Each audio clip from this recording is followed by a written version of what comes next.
सावन के महीने में किसी भी दिन पहन लीजिएगा इन पेड़ पौधों की जड़ों को, करोड़पति ना बन जाए तो बताना। महादेव ने स्वयं कहा है कि मेरे द्वारा, मेरे भक्त रावण के द्वारा बताई गई इन जड़ों को अगर कोई भी व्यक्ति सावन के पवित्र महीने में धारण करता है तो उसकी मनवांछित इच्छाओं को मैं स्वयं पूर्ण करता हूँ।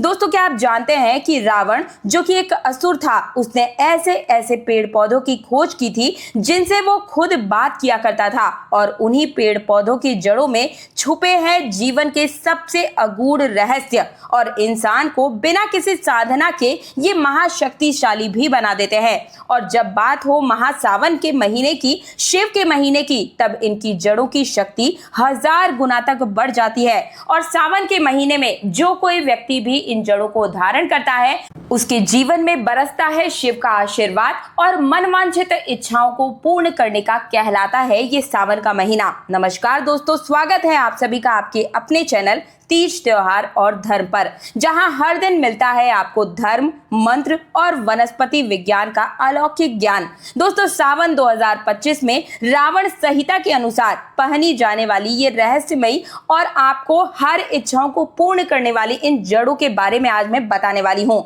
बहुत ही ध्यान से हर एक जड़ को समझिएगा और फिर अपनी परेशानियों के हिसाब से इन जड़ों को धारण कीजिएगा।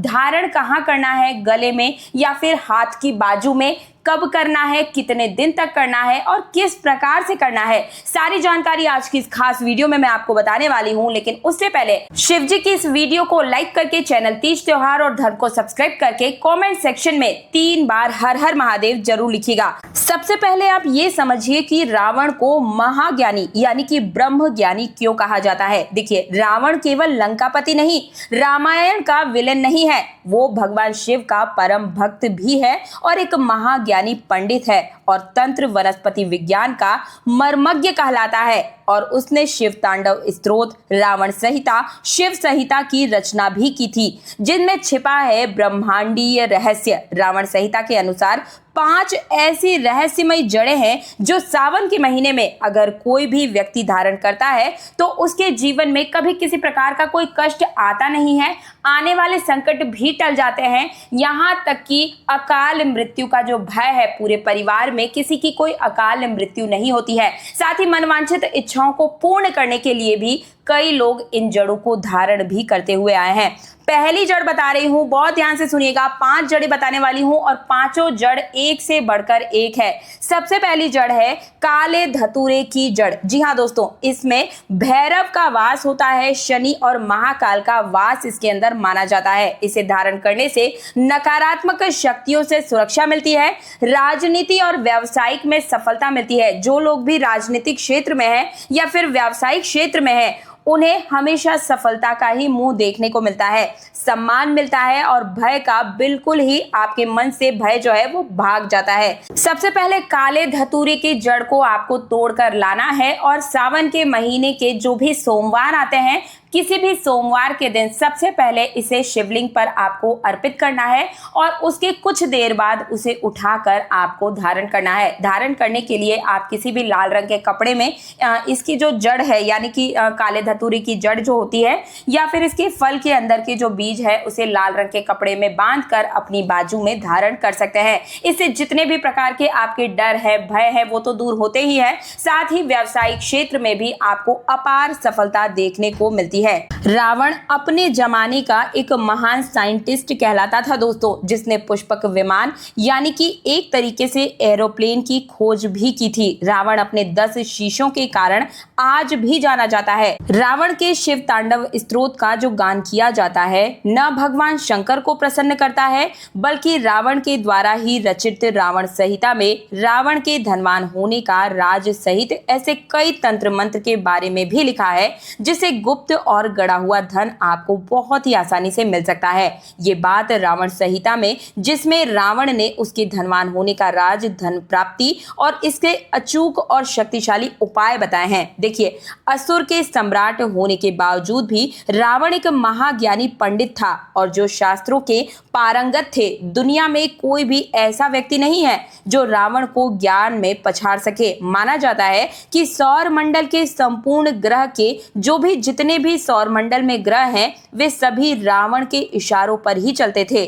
कोई भी ग्रह रावण के विरुद्ध कार्य नहीं कर सकता था। तो आप समझ सकते हैं कि रावण कितना बड़ा ज्ञानी था, कितना शक्तिशाली था। यहाँ तक कि मेघनाद के जन्म के पूर्व जब वो अपनी माता यानी कि मंडोदरी के गर्भ में था, तब रावण ने उसे अमर बनाने के लिए सभी नक्षत्रों को एक साथ स्थिति में लाकर खड़ा कर दिया था। तो इस दौरान सभी ग्रहों ने रावण से निर्देश अनुसार ही कार्य किया, लेकिन केवल शनि ने अपना स्थान परिवर्तन कर दिया, जिसके चलते मेघनाद को अमर बनने का जो सपना था, रावण ने अमर बनाने का जो उससे सपना रखा था, वो संपूर्ण नहीं हो पाया। और इसी के कारण मेघनाद यशस्वी पराक्रमी योद्धा होने के बावजूद भी अल्पायु ही रह गया। भले ही महापंडित रावण को रामायण का नकारात्मक पात्र माना जाता है, लेकिन माता सीता का हरण रावण ने अपनी जिंदगी के सबसे बड़ी भूल के कारण ही किया था।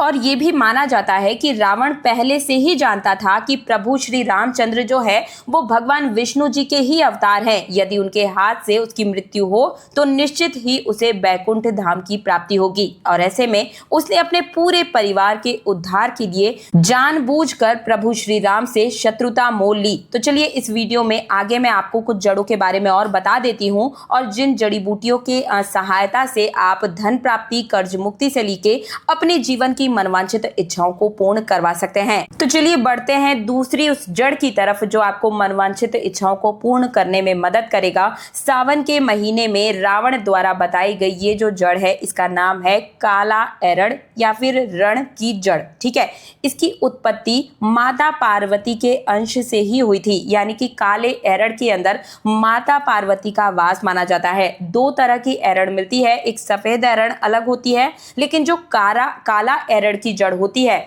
वो सबसे ज्यादा पावरफुल मानी गई है। इससे सम्मोहन की सिद्धियां भी प्राप्त होती है, शक्ति और लक्ष्मी की कृपा बनी रहती है और तांत्रिक उन्नति भी इससे होती है। इसे सावन के सोमवार के दिन ताबीज में आपको धारण करना होगा। कितने बजे करना होगा, कैसे करना होगा, ये मैं आपको वीडियो के एंड में बताऊंगी, लेकिन सबसे पहले आप इन जड़ों का नाम लिख लीजिए और इनसे क्या क्या लाभ मिलते हैं वो समझ लीजिए। तीसरी जड़ है काली हल्दी। जी हाँ दोस्तों, काली हल्दी में साक्षात माँ काली का वास माना जाता है। और अगर किसी व्यक्ति में दुर्भाग्य पूर्ण रूप से है, लगता है उसे कि भाई मुझे तो दुर्भाग्य का कारण मेरा कोई काम नहीं बन रहा है, दुर्भाग्य से मुक्ति पाने के लिए सावन के महीने में काले हल्दी की जड़ जो है धारण करनी चाहिए। तंत्रों में भी इसके प्रयोग किए जाते हैं और बहुत ही ज्यादा सफलता मिलती है। धन की वर्षा निश्चित रूप से कहलाती है। कई लोगों से आपने कहावत में भी सुना होगा कि धन की वर्षा करवानी है तो काली हल्दी पहन लो। ठीक है, तो सावन में गंगा जल से स्नान करवा कर इसे आपको चांदी के तावीज में धारण कर लेना है। काले कपास की चौथे नंबर की जड़ है, और काले कपास की जो जड़ है इसके पीछे मान्यता है कि अगर किसी व्यक्ति ने काले कपास की जड़ को धारण कर लिया तो उसे देवी देवताओं के विमान भी दिखाई देने लगते हैं, और इससे लक्ष्मी, सरस्वती और शक्ति की सिद्धि प्राप्त होती है। पारद की कृपा इससे सफलतापूर्ण आपको मिल जाती है। रवि पुष्य नक्षत्र में और सावन के सोमवार के दिन इसे आपको लाकर पहनना होगा। अंतिम पांचवी जड़ बता रही हूँ, कुबेर मंत्र और दूर्वा तिलक का उपाय है। बहुत ध्यान से इसे समझिएगा। आप चाहे तो कहीं लिख लीजिए। करना क्या होगा, यदि धन का मार्ग बिल्कुल अवरुद्ध हो चुका है, आपके घर में पैसा रुपया टिकता ही नहीं है, पैसा आता है तो बीमारियों में खर्च हो जाता है, या फिर पूरी तरह से पैसा खर्च होने के बाद आप कर्ज में और भी ज़्यादा फंस जाते हैं, नौकरी व्यापार के लिए तरस चुके हैं, कहीं नौकरी लग नहीं रही है, एक एक पैसे के लिए अगर आप तरस चुके हैं तो तीन चीज़ें आपको लेनी है। सफ़ेद दूर्वा, कपिला गाय का दूध, और इसे मिलाकर आपका तिलक करना है, और आपको एक मंत्र जो है उसका जाप करना होगा। और ये जो चीज़ है पूरे सावन के महीने में आपको हर रोज़ करनी होगी। इस तिलक को हर रोज़ कीजिए। अगर आप सावन के महीने के बीच में इस वीडियो को देख रहे हैं तो जिस दिन से देख रहे हैं उस दिन से भी इसे शुरू कर सकते हैं। सफ़ेद दूर्वा और कपिला गाय का दूध मिला करके आपको कुबेर मंत्र का जाप करना है। मंत्र है ओम यक्षाय कुबेराय वैष्णवाय धन धान्य धीपतये धन धान्य समृद्धिम देह दापय स्वाहा। एक बार और से इस मंत्र का उच्चारण कर दे रही हूं। ओम यक्षाय कुबेराय वैष्णवाय धन धान्याधिपतये धन धान्य समृद्धिं देहि दापय स्वाहा।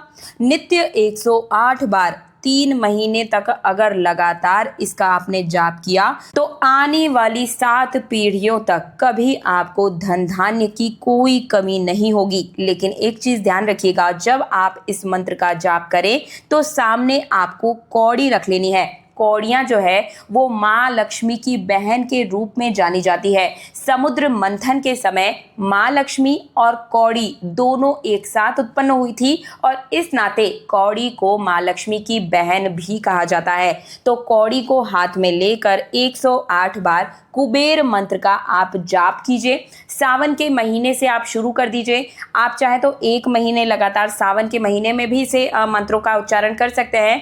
और अगर 3 महीने तक आपने इसका जाप किया तो आपके जीवन में कभी किसी चीज की कोई कमी नहीं होगी दोस्तों। तो ये थी वो 5 जड़ें जिनका आपको सावन के महीने में चाहे तो आप किसी भी दिन कर सकते हैं, लेकिन सावन के सोमवार के दिन करेंगे तो अति उत्तम होगा। अब इन जड़ों को धारण कैसे करना है अब मैं आपको ये समझाऊंगी, लेकिन उससे पहले एक बार फिर से याद दिला दूं कि भगवान शिव शंकर की वीडियो को लाइक करके चैनल तीज त्योहार और धर्म को सब्सक्राइब करने के साथ पास वाला बेल आइकन जरूर प्रेस कीजिए। साथ ही कमेंट सेक्शन में आपको 3 बार हर हर महादेव लिखने के साथ ही आपकी जो भी मनोकामना है वो भी वहां पर जरूर लिखिए। देखिए इससे होता क्या है, जब आप कोई चीज बार बार मैनिफेस्ट करते हैं तो वो जो जगह है जहां पे हजारों लोग एक साथ अपनी इच्छाएं लिख रहे हैं वो जगह सिद्ध हो जाती है और ऐसे में 1000 गुना ज्यादा तेजी से आपकी मनोकामना पूर्ण होने के चांसेस बढ़ जाते हैं। और होता क्या है कि जब आप कोई कमेंट करते हैं, अपनी इच्छा बोलते हैं, तो और भी जो सब्सक्राइबर्स हैं वो भी आपके कमेंट को पढ़ते हैं, मैं भी पढ़ती हूँ। और कब किसके मुख में सरस्वती सवार हो जाए और वो इच्छा जो है वो पूर्ण हो जाए वो कोई नहीं जानता। इसलिए ज्यादा से ज्यादा अपनी इच्छाएं जरूर लिखा कीजिए। तो चलिए फटाफट से बताती हूँ कि कैसे इन जड़ों को आपको धारण करना होगा। सबसे पहले तो शुभ दिन का आपको ध्यान रखना है। सावन का सोमवार, गुरु पुष्य नक्षत्र हो तो और बढ़िया, रवि पुष्य नक्षत्र हो तो भी बढ़िया, और सिद्ध योग हो तो ये सोने पे सुहागा होता है। और अगर आपको नक्षत्रों का ज्ञान नहीं है तो सोमवार के दिन आप किसी भी समय भी इस जड़ को धारण कर सकते हैं, लेकिन नियम का पूर्ण रूप से ध्यान रखिएगा। करना क्या है, एक दिन पहले ही आपको निमंत्रण देना है। जैसे कि कल सावन का सोमवार है तो एक दिन पहले यानी कि रविवार के दिन आप इस पेड़ के पास जाएं, पीले चावल, नारियल, 5 अगरबत्ती लेकर आप वहां पर जाएं और प्रार्थना कीजिए, हे औषधि महाराज, कल प्रातः आपकी जड़ लेने के लिए मैं यहाँ पर आऊँगा। और सवेरे ले जाकर उसको लेकर आ जाएं और सवेरे के समय में सूर्योदय से पहले जड़ निकाल कर आपको ले आनी है।